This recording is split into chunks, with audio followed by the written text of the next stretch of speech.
Donalds Trumps pirmoreiz publiski atzina neveiksmi karā pret Irānu un lūdz partnerus palīdzēt. Baltais nams atzina, ka negaidīja Irānas Hormuzas šauruma bloķēšanu un tagad lūdz sabiedrotos palīdzību. Amerikas Savienotās valstis prezidents Donalds Trumps paziņoja par pilnīgu Irānas militārā potenciāla iznīcināšanu, bet brīdināja, ka valsts vēl spēj dot precīzus triecienus kuģošanai. Un te pēkšņi parādījās Donalda Trumpa negaidītā uzruna. Vakar Trumps paziņoja, ka Amerikas Savienotās valstis nevajag palīdzību no Ukrainas, Lielbritānijas, Francijas UC, jo paši tiek galā. Un jau šodien Donalds Trumps publiski vērsās pie sabiedrotajiem un partneriem. Donalds Trumps šodien publiski aicināja Ķīnu, Lielbritāniju, Franciju, Japānu un Dienvidkoreju nosūtīt karavīrus, kuģus uz Armūras šaurumu, lai kopīgi patrunātu šo šaurumu un aizsargātu kuģus. Un tas izraisa pārsteigumu, jo pats Donalds Trumps burtiski pirms dažām dienām paziņoja, ka Amerikas Savienotās valstis flote patstāvīgi ieviesīs kārtību Hormuzas šaurumā. Taču izrādījās, ka Amerikas Savienotās valstis flote atsakās pat pavadīt tankuģus. Šodien Trumps pēkšņi lūdz sabiedrotos palīdzību. Atgādinu, ka pagājušajā mēnesī Donalds Trumps iepriekš pazemojis sabiedrotos, piemēram, Lielbritāniju un Franciju, bet tagad lūdz viņa palīdzību. Mani sauc Aleksejs Pečijs, apspriedīsim šo tēmu kopā. Pirms sākam, lūdzu abonējiet kanālu, nospiediet patīk un atstājiet komentāru. Abonējiet manu Telegram kanālu Pečijs News, saite ir šī video aprakstā, tur publicējam operatīvas ziņas. Tātad, šodien ir 14. marts. 14. martā Donalds Trumps oficiāli atzina, ka Amerikas Savienotās valstis pašas netiek galā ar karu pret Irānu un sakām, kas radušās. Iepriekšējā dienā Baltajā namā vienkārši šokēja ar savu nekompetenci. Donalda Trumpa administrācija negaidīja, ka Irāna tiešām slēgs Hormuza šaurumu. CNN ziņoja, ka Amerikas Savienotās valstis, Pentagons un Nacionālās drošības padome nenovērtēja Irānas gatavību slēgt Hormuza šaurumu un nespēja novērtēt sliktākā scenārija sakas, ar kurām saskārās Donalda Trumpa administrācija.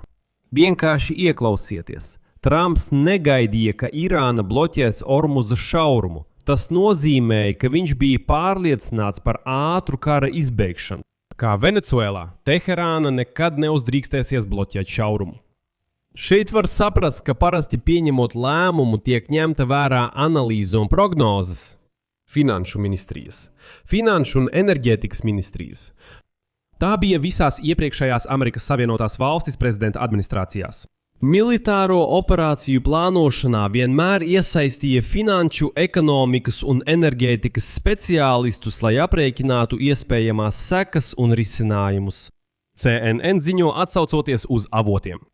Skots Besens un Kris Raits bija klāt visās konflikta sagatavošanas fāzēs. Trumpa vēlme paļauties uz šauru padomnieku loku ārpolitikā noveda pie tā, ka tika palaistas garām debates par Hormuzas šauruma slēgšanas ekonomiskajām sekām. Tagad Trumpa administrācija cenšas mazināt šauruma slēgšanas sekas. Trumps aicina tirdzniecības kuģu apkalpes būt drosmīgām un šķērsot šaurumu. Vienlaikus Pentagons atteicās pavadīt kuģus, uzskatot to par pārāk bīstamu. Vai saprotat, kas notiek? Trumps sāka šo karu neizvērtējot iespējamās sekas.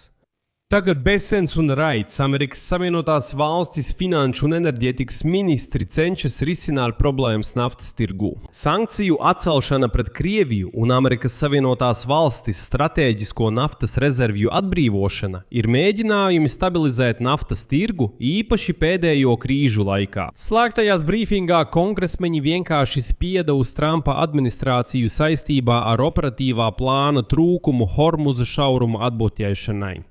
Tas nozīmē, ka Baltajā namā nezina, ko tagad ar to darīt. Trumpa administrācija nenovērtēja, ka Irāna varētu slēgt šaurumu, jo uzskatīja, ka tas vairāk kaitēs Irānai nekā Amerikas Savienotās valstis. Un it kā Teherāna padomās, pakasīs galvu un teiks, nē, nu velns, mums sekas būs sliktākas, tāpēc mēs neaizvērsim.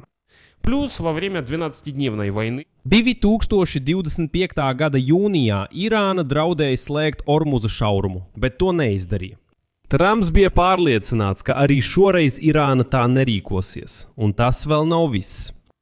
Trumps pārliecināti paziņoja, ka naftas un gāzes pārpalikuma, Amerikas rekordlielās ieguves un gaidāmās ieguves paplašināšanās Venecuēlā dēļ šauruma slēgšana neradīs globālas sekas. Viss būs labi, pat ja slēgs. Trumpa administrācija drīzāk koncentrējās uz to, cik pozitīva būs tirgus reakcija veiksmīgas operācijas iznākuma un pilnīgas Irānas draudu novēršanas gadījumā. Trumps negatīvo scenāriju vienkārši atmeta un pat neapsvēra.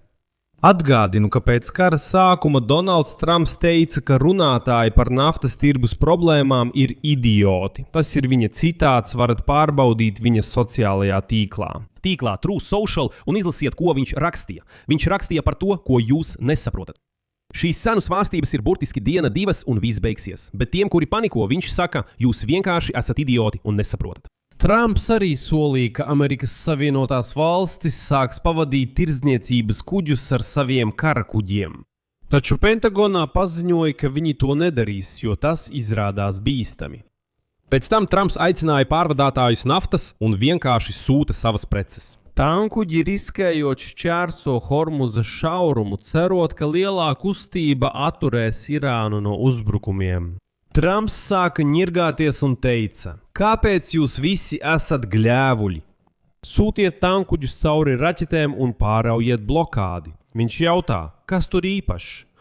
Šajā situācijā jābūt aklam, lai nesaprastu, ka Trumps smagi izgāzās. Amerikas Savienotās valstis prezidenta administrācija sāka plašu samazināšanu un atbrīvoja strateģiskās naftas rezerves ārkārtas situācijām.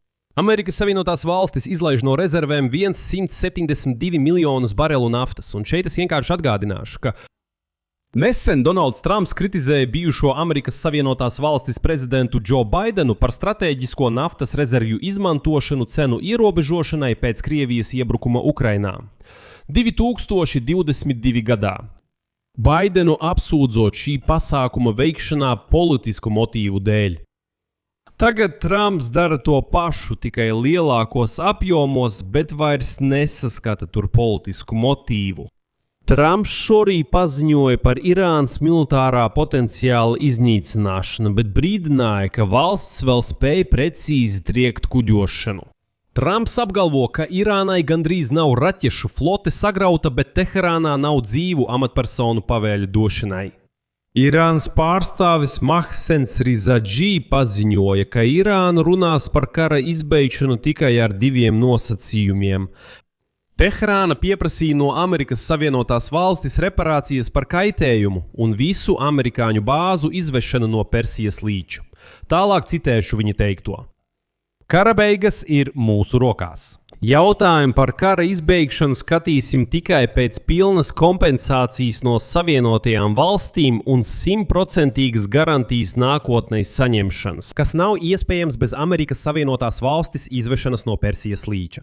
Rezultātā Trumps šodien beidzot atzina vājumu un aicināja pasaules līderus pievienoties Ormuza šauruma apsardzei pret Irānas uzbrukumiem. Trumps publiski vērsās pie Ķīnas, Lielbritānijas, Francijas, Japānas un Dienvidkorejas ar aicinājumu nosūtīt savus karakuģus uz strateģiski svarīgo reģionu.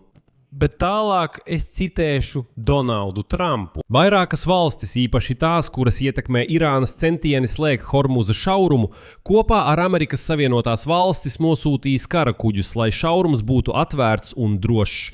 Lai gan Teherānas galvenie spēki ir sakauti un vadība likvidēta, joprojām pastāv neliels diversiju risks. Irānai viegli nosūtīt pāris dronus, palaist raķeti vai uzstādīt mīnu pie ūdensceļa. Savienotās valstis intensīvi bombardēs piekrasti un iznīcinās Irānas kuģus. Tā vai citādi mēs drīz padarīsim Hormuza šaurumu atvērtu, drošu un brīvu. Svarīgākā citāta daļa. Ceru, ka Ķīna, Francija, Japāna, Dienvidkoreja, Lielbritānija un citas valstis, kas cietušas no šī ierobežojuma, nosūtīs savus kuģus uz reģionu. Lai Hormuza šaurums vairs nebūtu apdraudēts no valsts, kas bija bez vadības. Dīvaini vai ne, bet tāds ir Amerikas prezidenta paziņojums.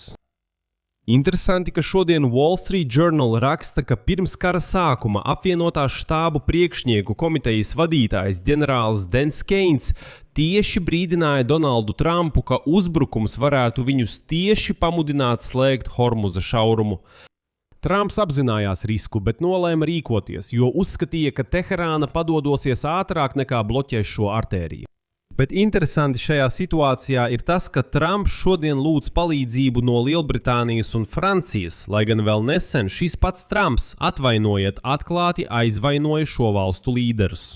Kā vēsta Axios, G7 līderu virtuālajā sanāksmē trešdien Donalds Trumps izsmēja Lielbritānijas premjeru Kiru Starmeru. Sakarā ar viņa iepriekšējo atteikumu dot Amerikas Savienotās valstis piekļuvi Britu bāzēm triecieniem pret Irānu. Kad Lielbritānija teica, labi, mēs esam gatavi palīdzēt, Trumps visiem klātesošajiem izteicās ar izsmieklu, ka, jau ir par vēlu. Un Starmeram, kā viņš izteicās, neizdosies pieslieties Amerikas Savienotās valstis lielajai uzvarai. Nu, kā saka, rokraksti nedeg. 8. martā Donalds Trumps raksta.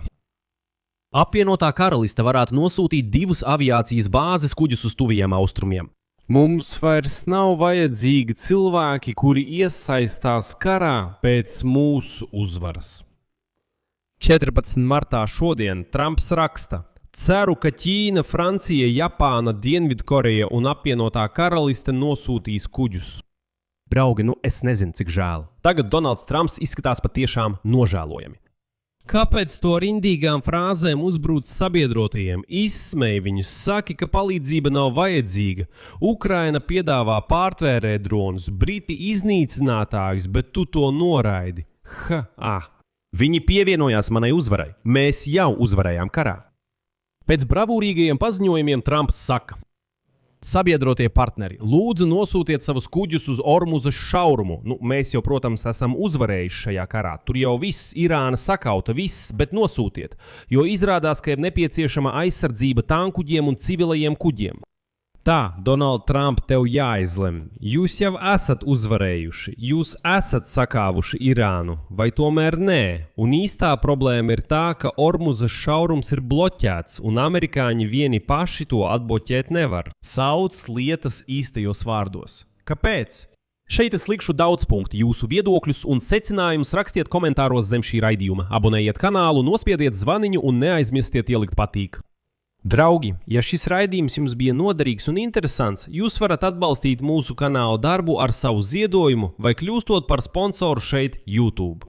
Saite un rekvizīti ir video aprakstā. Pateicos par atbalstu. Saudzējiet sevi! Uz redzēšanos!